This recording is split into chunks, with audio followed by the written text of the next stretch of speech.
Canada में आयोजित G7 शिखर सम्मेलन के दौरान एक अप्रत्याशित घटनाक्रम देखने को मिला।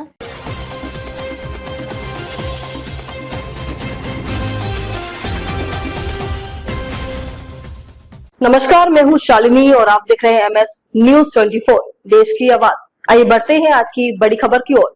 जब अमेरिका के राष्ट्रपति डोनाल्ड ट्रंप ने बैठक के बीच में ही सम्मेलन छोड़ दिया और स्वदेश लौट गए। यह कदम उस समय उठाया गया जब पश्चिम एशिया में ईरान और इजराइल के बीच टकराव बेहद गंभीर मोड़ पर पहुंच चुका है। ट्रंप के इस फैसले ने अंतर्राष्ट्रीय राजनीति में कई सवाल खड़े कर दिए हैं।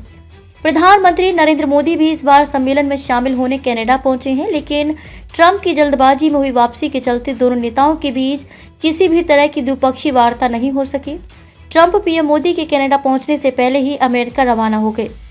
G7 की प्रासंगिकता पर उठाए सवाल। सम्मेलन के दौरान ट्रंप ने G7 की मौजूदा भूमिका और प्रभावशीलता पर सवाल खड़े किए।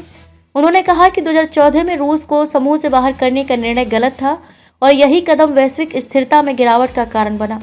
ट्रंप ने यहां तक सुझाव दे डाला कि अब समय आ गया है जब चीन को भी G7 का हिस्सा बनाया जाना चाहिए। उनका मानना है कि आज की दुनिया में वैश्विक चुनौतियों का सामना करने के लिए ऐसे देशों को साथ लाना जरूरी है जो वास्तविक प्रभाव रखते हैं। ट्रंप का अचानक सम्मेलन छोड़कर अमेरिका लौटने का प्रमुख कारण पश्चिम एशिया में जारी तनाव बताया जा रहा है। ईरान और इजराइल के बीच हालात बेहद नाजुक हो चुके हैं। इस संकट के संदर्भ में ट्रंप ने ईरान को सख्त शब्दों में चेतावनी दी है।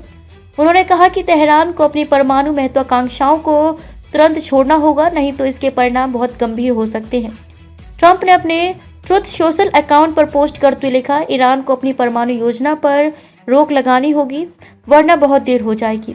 उन्होंने ये भी बताया कि ईरानी नेतृत्व वार्ता करना चाहता है, लेकिन बीते 2 महीनों में कोई भी समझौता नहीं हो पाया है। इस गतिरोध के बाद ही इजराइल ने बीते 4 दिनों में ईरान के परमाणु ठिकानों पर हवाई हमले शुरू कर दिए हैं। इजराइल की इन कार्रवाइयों में ईरान के कई रणनीतिक परमाणु स्थलों को निशाना बनाया गया है।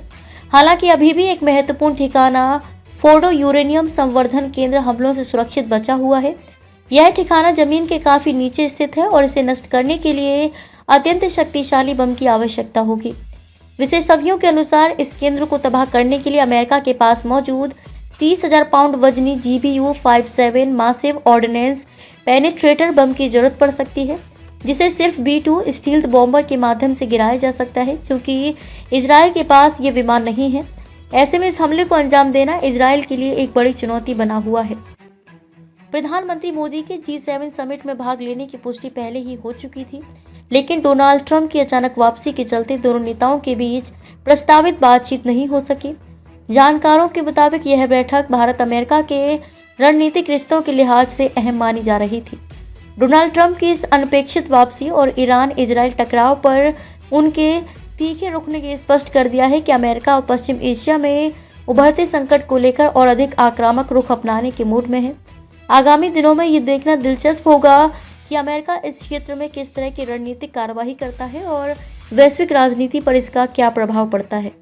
खबरों में अब तक के लिए बस इतना ही। फिर होगी आपसे मुलाकात, तब तक के लिए नमस्कार और देखते रहिए MS न्यूज 24 देश की आवाज। ऐसे ही लेटेस्ट अपडेट पाने के लिए हमारे चैनल को सब्सक्राइब करें और तुरंत नोटिफिकेशन पाने के लिए बेल आइकन को दबाना ना भूलें। यदि आप हमें फेसबुक या इंस्टा के माध्यम से देख रहे हैं तो हमारे पेज को फॉलो जरूर करें।